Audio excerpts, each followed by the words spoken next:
Sudarlun, tanggul pengaman bibir pantai yang merupakan daerah rawan dalam pemukiman penduduk di Melabu akan segera dibangun oleh pemerintah pusat.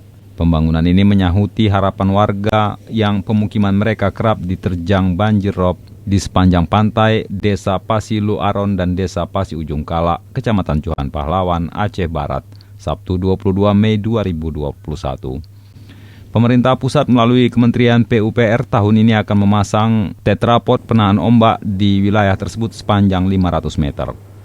Dua desa langganan banjir rob yaitu Pasi Ujung Kala dan Desa Pasi Luaron. Supaya dibuat tanggul lah yang bagus atau jalan ya kan, supaya masyarakat ini senang, rumah aman, nggak ada rob tiap tahun kan ada air laut rob ya kan. Tapi capek juga sampai kadang 1 meter masuk ke rumah-rumah gitu. Lah ingat yang ada pokoknya kurang 3-4 bulan yang lalu lah pokoknya. Ketinggian airnya berapa? Hah? Ketinggian air ada sampai 81 meter juga itu, udah masuk rumah. Berapa lama bang itu?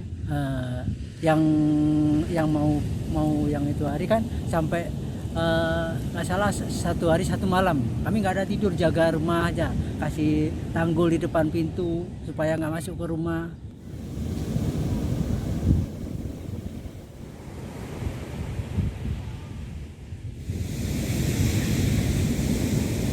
Dari Melabu, Yulham, Serambion TV.